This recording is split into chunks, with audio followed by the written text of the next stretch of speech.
Join me and Steph, a holistic kinesiologist and mind-body medicine practitioner. She guides her clients to the root cause of their issue, to relieve stress, trauma, and emotions that are stuck in their body.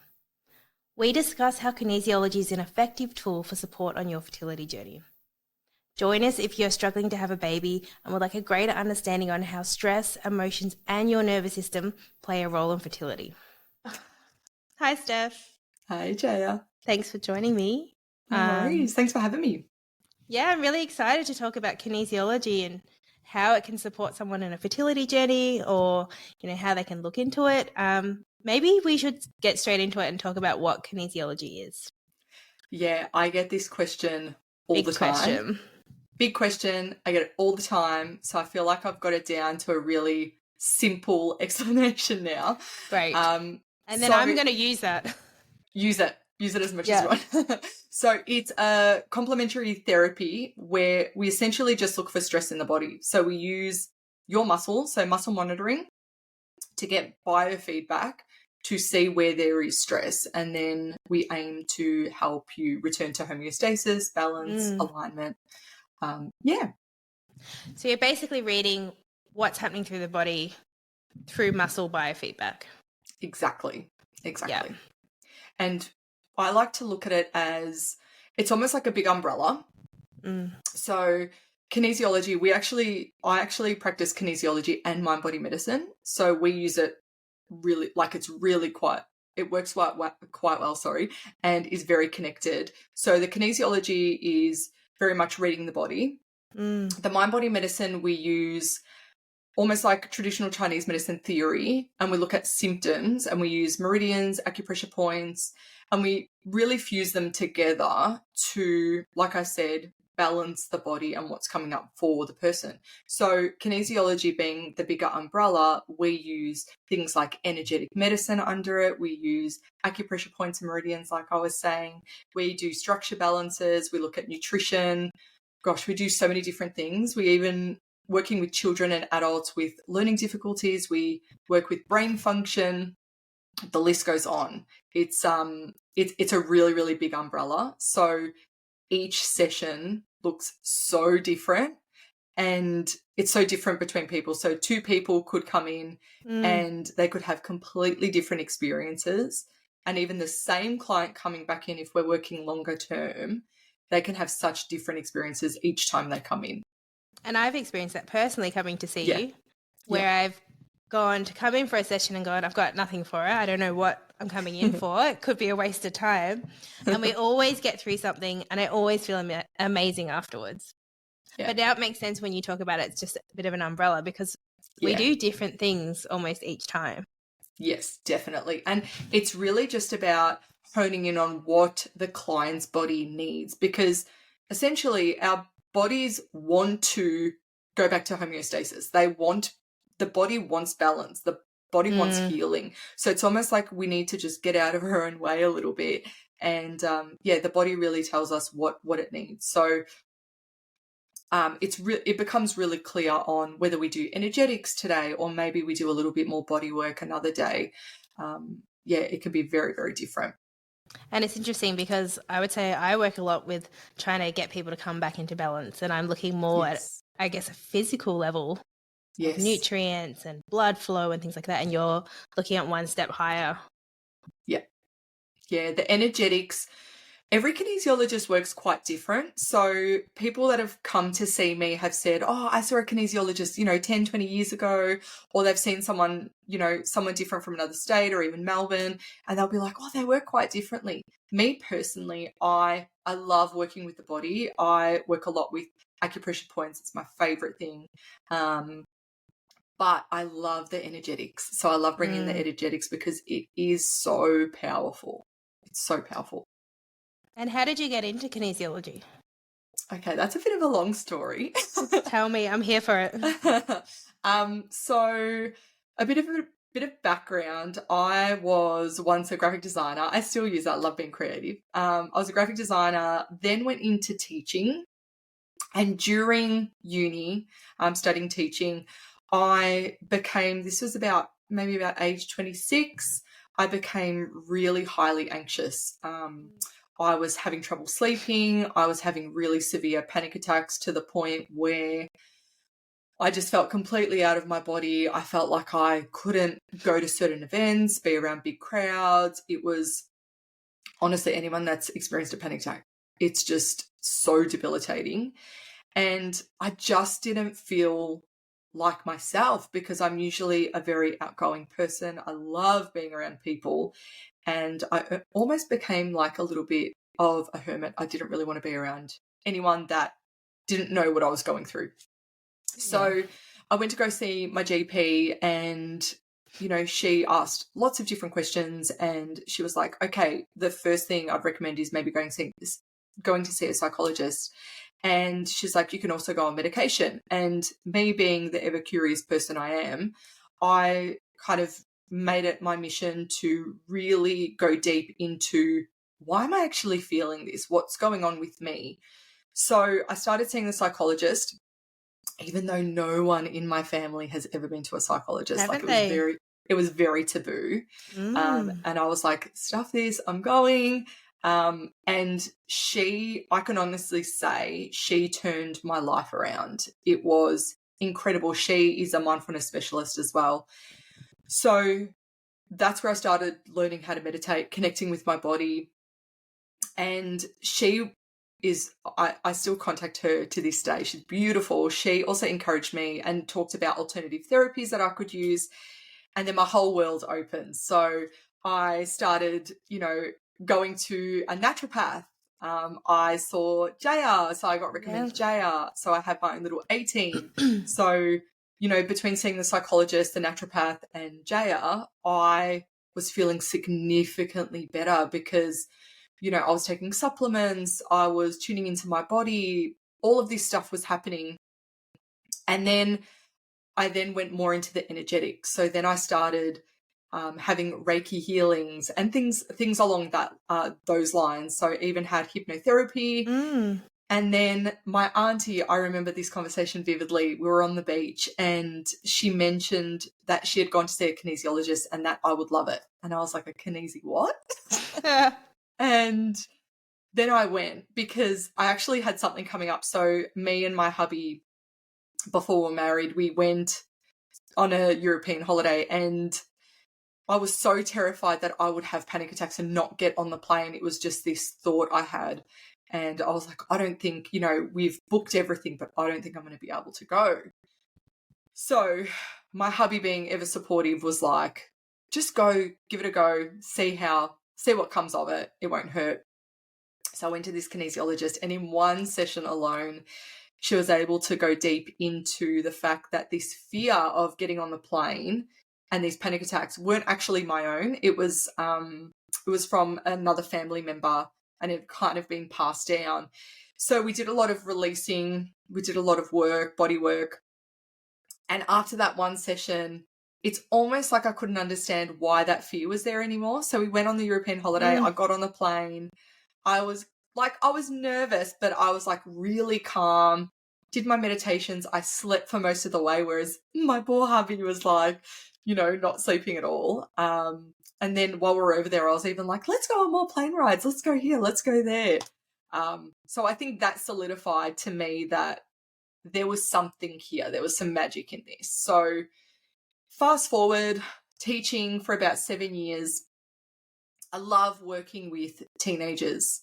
It's a real passion of mine. And I hated the fact I would often have homerooms where you would become really close with, your homeroom students because you see them every morning at Arvo.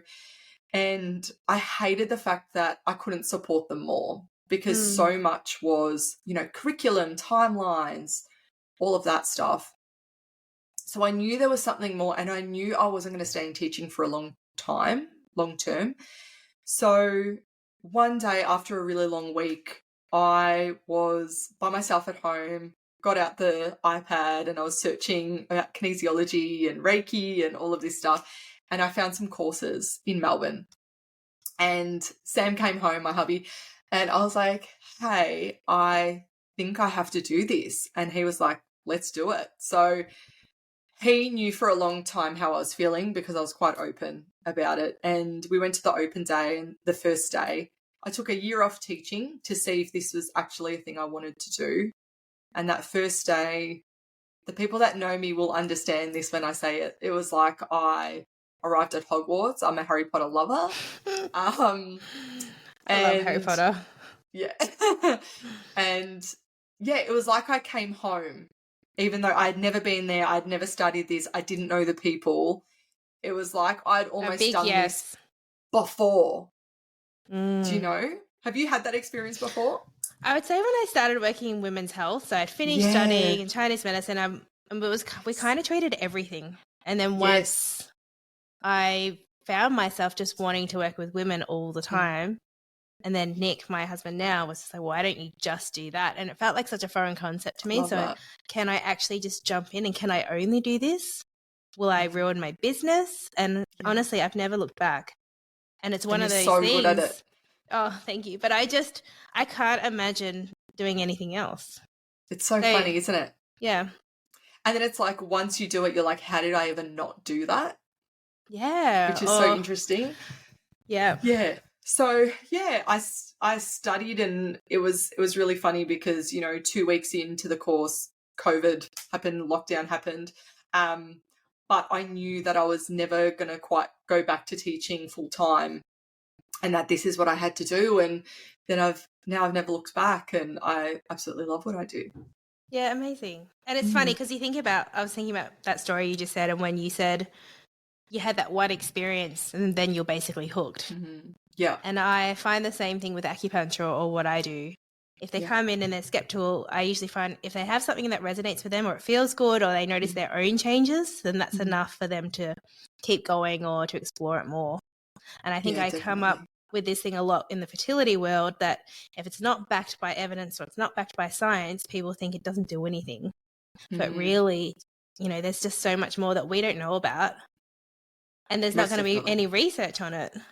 And it's all about the experience.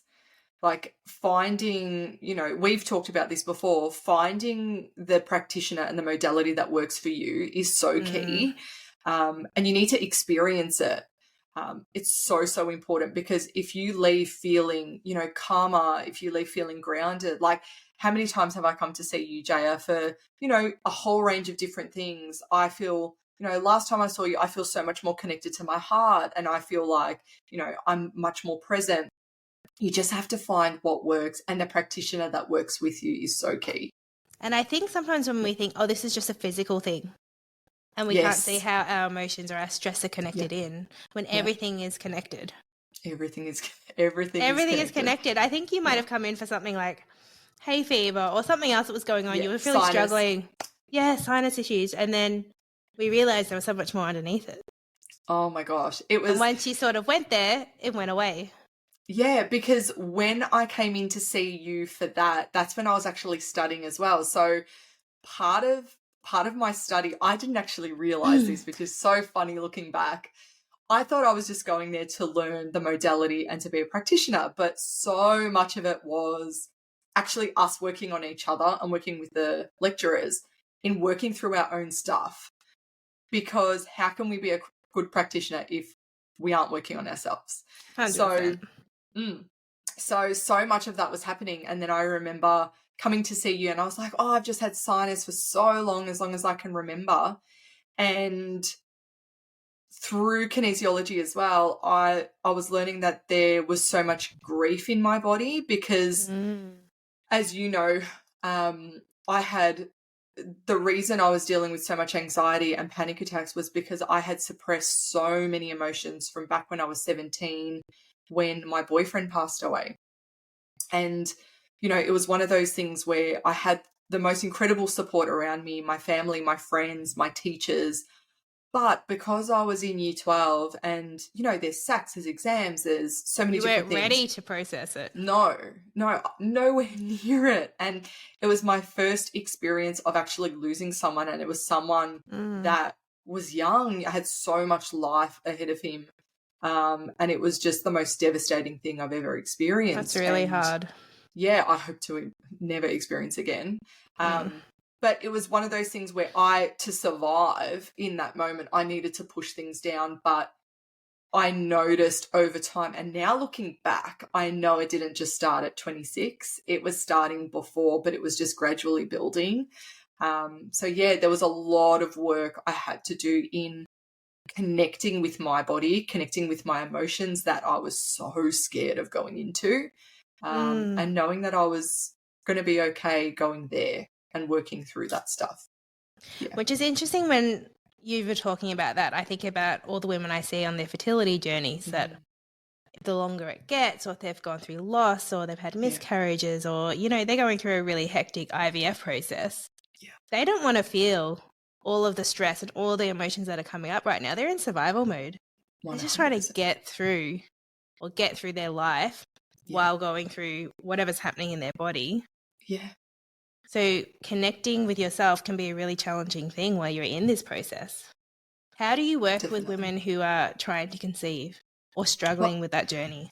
Yeah, well, like you were saying, there is so much stress there. It's one of those things where when I'm working with women, because where I specialize is women and children, that includes teenagers too, but women mostly in their fertility journey, or maybe preparing for that during pregnancy and postpartum and mamahood. So during the fertility journey, it's about working with this beautiful client that I've got in front of me, helping them lower their stress, but also connecting, because the stress part, that's powerful. And we all know the role stress can play. But connecting within, like connecting to the heart, connecting to your partner, connecting to the emotions that have maybe been there for a really, really long time. Like maybe there's been trauma in the past, little, big. That is key. And we can go as gently as possible. Like if people are really finding it hard, you know, they may be working, going through IVF, they may be doing so many different things. It's about working at their pace. That is so important. And I always say that to people. We only go as far as you want to go, as deep as you want to go, and as fast as you want to go. So I always say to people, if you're like, okay, this is all I can do today, just let me know. And I've had people say, can we go super light today? Yeah. So yeah, it's really about connecting to that heart center, and like that partners is really, really key. And I think that's what helps in that fertility journey, pregnancy journey, and beyond, for sure. And can help you change your perspective on how you feel you're going through the journey, or whether you feel like you manage it in a better way. Definitely. So I think stress is one of the most underrated things that are really wreaking havoc in a fertility journey. And I see it all the time. And I see sometimes when I talk to people that when I start talking about stress, they can their eyes can glaze over a little bit, because they're like, well, that's just my life. Like, how do I change that? My job is my job. Everything is surrounding it. Like they don't want another thing to self-blame.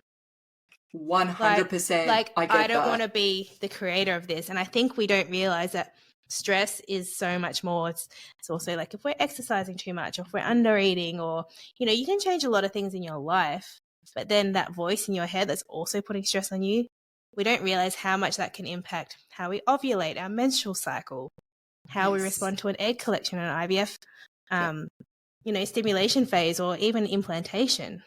Yeah. So I think there's so much benefit to looking beyond just the physical to support you in the journey.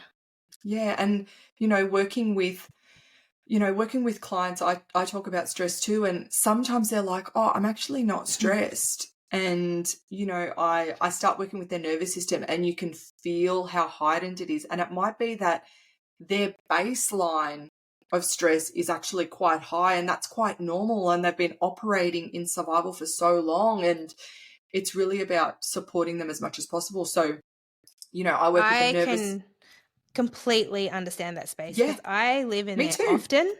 Yeah. And until I have a session like with you, or I go and do something that once I come down from it, I can realize that's where I was living and I was crazy.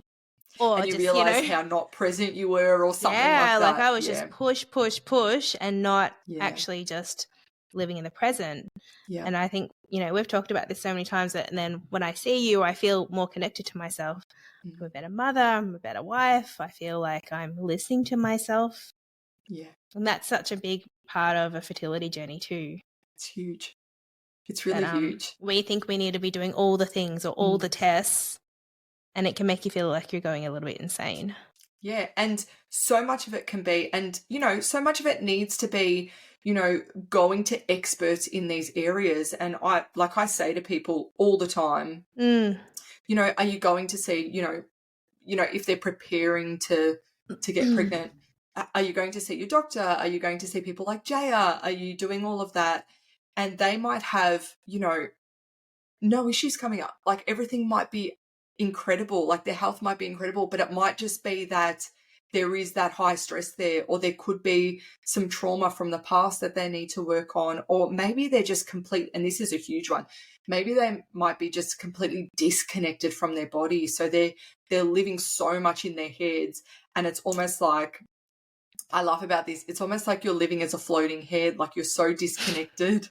I see that a lot, and I can see that for some people it's just how they need to live to survive it. And I get that. Yeah. And it's really interesting because I live a lot in like the science world and want to know, what's being tested and what hasn't been tested and what do we know that's physically going on. But I often see couples that everything's perfect on the test. Ultrasounds are clear. They're not, they're got a good egg count. He's okay. They're living a really healthy lifestyle. And then what's the missing factor here? Yeah. So where do they go then? And rather than just being put under the unexplained infertility umbrella, which kind of makes you feel powerless. Yeah. And you're just not really working towards anything, that maybe there's something in this realm that they can explore. Yeah. And it really gives them a sense of being empowered when they work through some of the energetics, because I'll give them, tools and tips and all sorts of different things so they can center themselves, they can reconnect, they can connect to their partner if they are doing this with the partner, or whether they're doing this by themselves. And it's important to remember that you don't have to live in one world. Yeah. You can be a very science brain person that has been to doctors and done all of that, but there's no reason why you can't explore this as well, and they can really complement each other. They work so well I see together. so many people that often are like, do I do it all naturally or do I go more medical? What really, why not do it together and find the right team that's going to support you? And that's a big part of it, isn't it? Just finding the people that actually, I feel supported by you, I align with you, it feels good, I'm getting so much out of it. And we all know what it's like to see a practitioner that is not a good fit. We've all been there. We've all been there. And it's just, why not move to the next person? Because you can. Yeah. And when you have a good team, it just works. It works so well. And like you said, they complement each other so well. And sometimes you can feel in that journey, because, I've gone through that journey too, the fertility journey. When you're seeing so many different people, sometimes it feels like you're disempowered. Yeah. But it's really about connecting back in sometimes and going, okay, what do I need right now? How can I connect to myself? How can I connect to my heart and listen to my intuition? All of that stuff that's going on inside. So it can be really complementary to all the beautiful Western stuff or Eastern stuff that is out there that you may already be using. Yeah, absolutely. So what are some things that people who are trying to conceive can do at home? Oh, there's so many different things. To support the process. Yeah. So many different things. I often give, grounding techniques. So, things like take your shoes and socks off and go stand out on, the soil or the grass, just to like bring some of that energy down. I've even given Jaya some homework. I love giving homework. the teacher in me. Plunging into or dipping your feet into pools of water, so going to the beach or a river. You told me to go to the beach and just dive in, submerge myself. Because sometimes you just need that cleanse. You just need to wash it all away, or wash what's no longer needed away. But something that I do really like, and it might sound like a funny little experiment, but I urge you to try it and see what happens, because so often we can, in this journey, feel disconnected with our body. And the thing I like is really listening to intuition and asking your body what it needs. So something that you can do is stand in front of the pantry or a fridge and just close your eyes before you do and ask your body what it feels like for a yes. So for me, it feels like my chest is open and expansive, and it feels like it's just like opened right up. When I get a no, it feels like it's kind of constricted and closing over, like my body just feels like that. For some people, they may get a feeling deep within, so like a churning or something like that. For some people, it might even be a sway. It might just be a word in the mind. So what you can do is you can stand in front of the pantry and be like, okay, do I want this or do I want this? And start to listen to your intuition. And like I said, it sounds really funny, but those little whispers, the more you actually take action and follow it, they become louder and louder. It's like a muscle. And the more we don't listen to intuition, it becomes muted and it kind of backs off. So that's one thing that I really like. Yeah. Thinking about food and what's in a yes and what's in a no, I feel like the way I eat and my diet and my cravings completely change whether I'm feeling balanced or not. Yeah, so if totally. I'm feeling like I'm spiraling, I'm stressed, I'm ignoring my feelings, I just want to binge eat. I want to eat all the chocolate. I probably eat when I'm not even hungry. Mm-hmm. I'm not even listening to what's a yes. Yeah, so, exactly. And then it can completely change. And it can be a yes or no about anything too. It could even be about exercise. Like I know for me, I, in the past, have always been a person that's like, you know, I need to go really hard. I need to do high intensity. And I realized how much stress and cortisol were kind of, you know, coming up in the body. And now I actually really tune in to my cycle. So, you know, even speaking engagements and things and programs, I actually work around my cycle. So if I'm in, you know, follicular or ovulation, I know I've got more energy. I know I can speak clearer.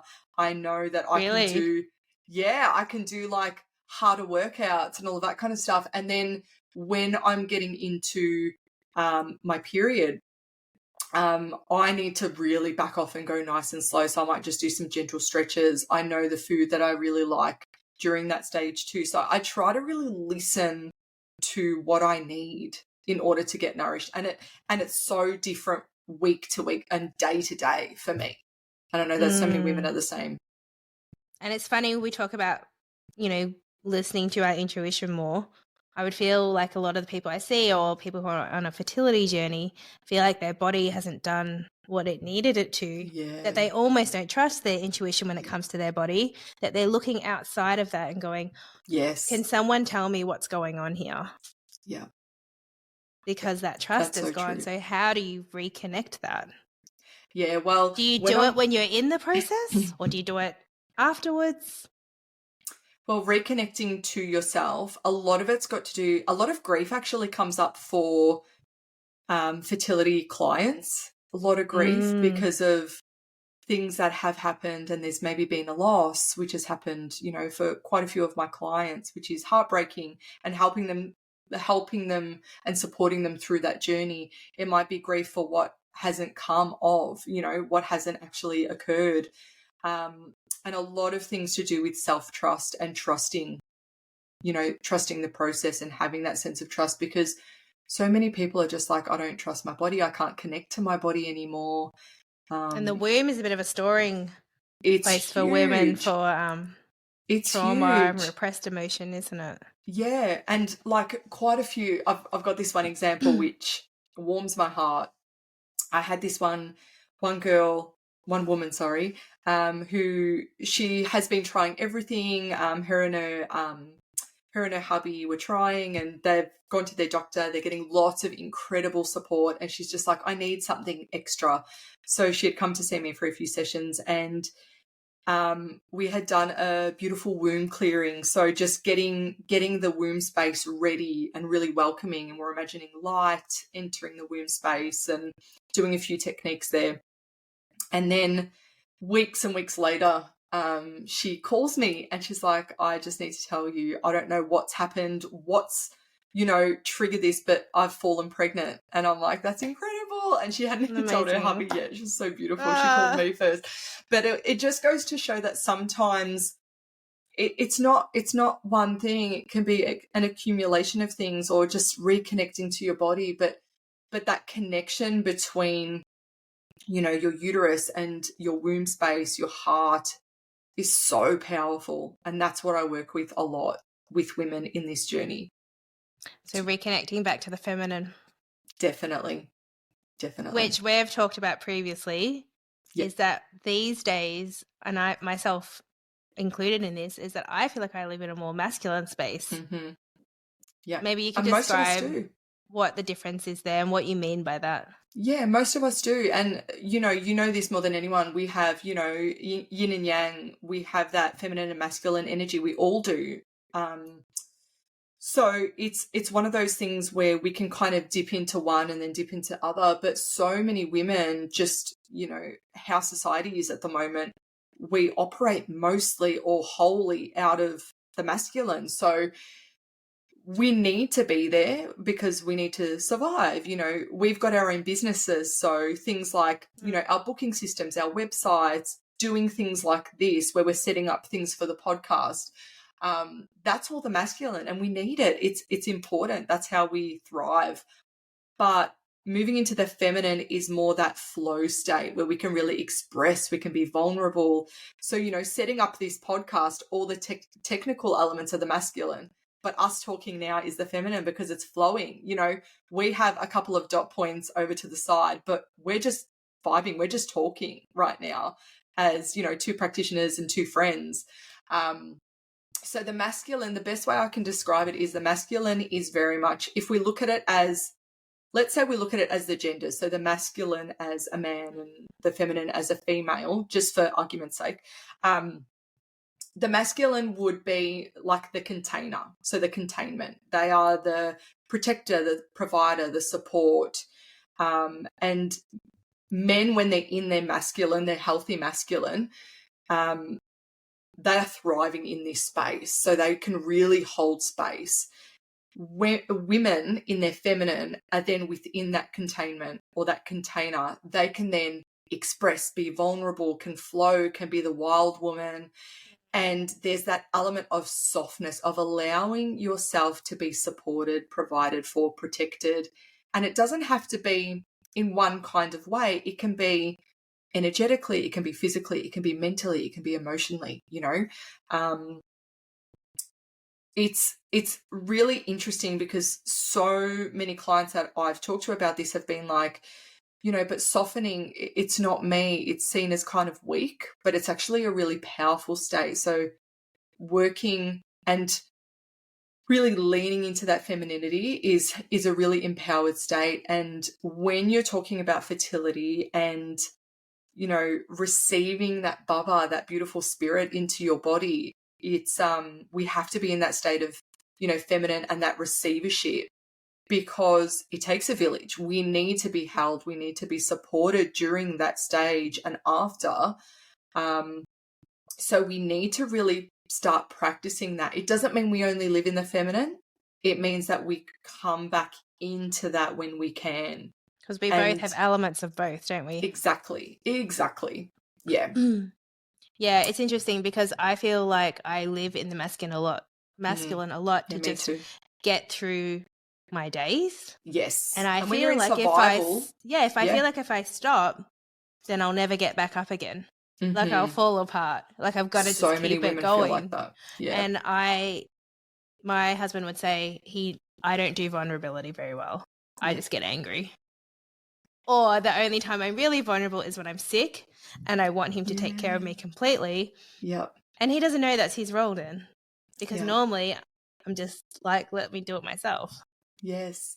And sometimes it might be like, if this is something you're wanting to really experiment and lean into, it really only takes one person. Like, let's say a partnership, a man and woman relationship. It only takes one. So if you start leaning into that femininity, it's incredible how the masculine, the man in the relationship, will then lean into that masculine a little bit more. So, you know, I remember my kinesiologist gave me an experiment while I was preparing my body for hopefully back then, like for pregnancy. And I was in my fertility journey, and she said to me, let your partner support you. And I was like, no, I need to work hard. I need to be an independent, I'm an independent woman. I've always worked. I've always strived. I'm so determined. And she's like, you need to lean back a little bit, allow him to do what he wants to do. And I remember having a conversation with him, and he's like, yeah, I want to provide for you. I want you to be able to like rest a little bit. And I was like, what? Like, we had never had this conversation before. And I really had to learn to, do all the things that I do so well, but also allow him to hold space for me so I can feel, be in my body, rest, all of that kind of stuff as well. So she gave me this experiment, which I sometimes give my clients, and they always come back and they're like, Steph, I couldn't do it, or it was so hard. She gave me an experiment to take a chunk out of the middle of my day, so 2 hours, and to sit on the couch, which I would never do normally, sit on the couch and watch a movie and just either eat popcorn, have some chip. Like, there is no way I would do this normally. And she's like, just rest, allow yourself to just surrender. And I found it so difficult, but at the same time I was like, this is brilliant. Like, why have I not been doing this more? And I think that helped me to connect so much more. All these little things. But also knowing you had someone who was supporting you. Exactly. And I know not everyone, not everyone has the same, the dynamics and stuff, but it doesn't even have to be financial. It could be emotional support. It could be, physical support where, you're looked after. Like, can someone, run you a bath? Can someone give you a massage? Accept that support a little more. Experiment with it. Sometimes I feel like I say this all the time, that a fertility journey where you're struggling can really heighten a dynamic of a relationship. Oh, yes. And I see lots of couples that, they'll sail along and they'll fine, and then something like this comes up and they're both handling it in their own way. Yes. So with men, I see them shut down more. But then I see this dynamic come up where she's doing everything. She's going to acupuncture. She's taking all the things. She's organising the appointments, the tests. And from him, his way of maybe dealing with it is resistance. Yes. So for her to feel like she can lean on him becomes a bit of a challenge. And I see it often where even getting a man to do a sperm test can be really hard. It can be hard. And not that he's just being an asshole, but really that he's dealing with his own stuff around that of what those results might mean. Yeah. So these things that come up make it harder for her to go, I'm going to be feminine, I'm going to be in a vulnerable state. Yeah. When really I feel like she might feel like he doesn't have her. Yeah. And this is where I constantly work with, I work with women and work with their connection to their partner. So working on that heart space. And I often say to them, don't actually worry about anyone else. You don't have the time, the space. Just don't even worry about anyone else. Just worry about you two. And if you have other children, worry about, your family unit. That's what you're working on at the moment. So it might mean that, you have that really vulnerable conversation and really talk about what you're feeling and what you're going through. And it might require you to have some help and support with that. So you might see someone like me where you can deal with some grief or maybe some anger or some frustration, because I know so many people, have these emotions. They're really natural.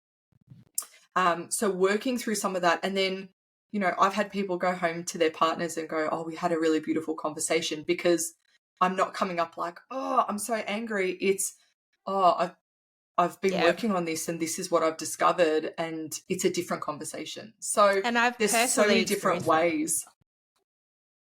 Yeah. Yeah.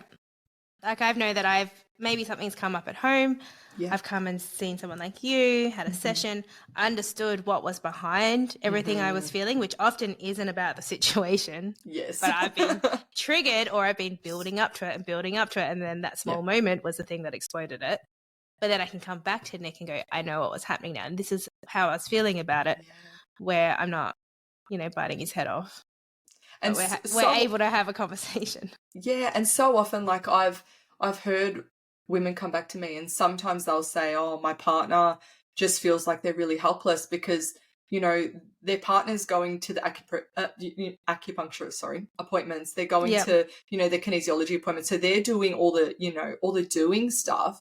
And sometimes the partner can be at home feeling really helpless and feeling like, you know, oh, what can I do?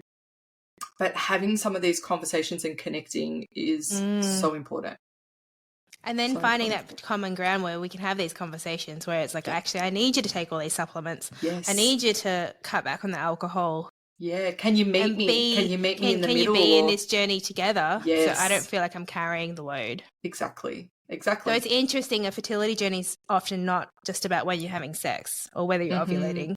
It can just bring up so much more. Definitely. And having the tools or the people around you to help you get through it is huge. Huge. It's a huge benefit, really. Yeah. Yeah. Yeah, definitely. Definitely. What do you think? Did we cover everything? I think so. I really wanted. Yeah, you go. I was just going to say, I think for people that have maybe never experienced, you know, kinesiology, mind body medicine, or even the energetic side of things, it's pretty remarkable how much can actually come up. So like we were saying before, you know, emotions stuck in the body that have been there for a really long time, trauma that has been there, and then we've got, you know, adaptations and patterns that have come from that. It's one of those things where I always say to people, you just need to experience it. It might not be 100%. For everyone.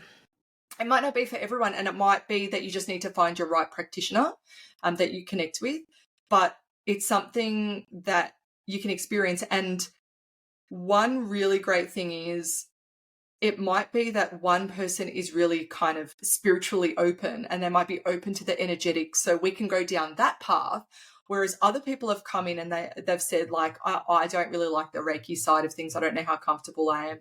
So we'll work on more of the structural side, maybe brain function, maybe, you know, more of the acupressure point side. So it's all about tailoring it to you, and it's essentially all about you. It's about your time carved out where it's essentially self-care, where your body will say, I need to work through this, I need to do this, this, and this. And we work together on that journey and through that journey, I would say. So that's probably what I want people to know. And working both in person and online. Yeah, so I was about to say that. You don't have to just see someone in person. Definitely not. Does the online consults work? Are they as effective as seeing someone in person? Definitely. So when, like I was saying before, when I had started my course at college, 2 weeks in, lockdown happened, and then we were like, what are we meant to do now? Like, this is so much a physical in-person course. But our lecturers were just like, no, it's all good. And we had, you know, almost like a good semester online. And I'm actually so thankful for it, because we were the first class that learnt firsthand that you can actually work online, and it works so well, so incredibly well, because you may not be able to, like, I don't get to do the body work, but I do this cool thing called surrogating, where I ask you permission to actually energetically work on your body by holding points on my body, and it works a treat. And we work a lot through counseling, through the energetics, so we can work on inner child healings, we can do visualizations. And one of the most important things that I work on is felt sense, which is really feeling and sitting in emotions. So we're able to actually release them and release some of that stuck energy, the trauma, the stuck emotions, repressed emotions, all of that stuff we can work on online. And funnily enough, there have been practitioners, actually 2 that I can think of, that I've only ever worked with online, and they are powerhouses. And wow. I myself have had so much come from them, from the sessions. And yeah, I work with a whole range of people in Europe, in America, so distance doesn't matter. And the cool thing is when you're working with, beautiful clients with maybe depression where they're not comfortable leaving the house, I'll just say, you know what, put your jammies on, get a blanket on, and we can do it from the comfort of your own bed. And they're so comfortable instead of coming into clinic and feeling out of sorts and feeling really anxious. It takes that whole chunk out of the picture. And it might even be, for patients with chronic illness, with chronic pain, fibro, all of that kind of stuff, it could help them if they're bedbound or they're unable to move. So it has so many benefits. It really is incredible. But most of my clients are in person, I would say, for sure. Which is good to know. And also, I will share the information about your podcast, which will be launching soon. But also your business. So if people want some more information or they want to get in contact with you, they can just reach out to you. Most definitely, because I work one-on-one with women, children and teenagers, but I also have some masterclasses, some courses coming up, a whole range of different things. So keep an eye out. And it doesn't have to just be about a fertility journey. Oh, yeah, definitely. That's just something. My kids come to see you and yes. So it's just a bit of everything. It's just, it's finding that right person, isn't it? Most definitely. Most definitely. All right. Thanks so much, Steph. Thanks, Jaya. Love doing this. Thank you. No worries. Thanks for coming.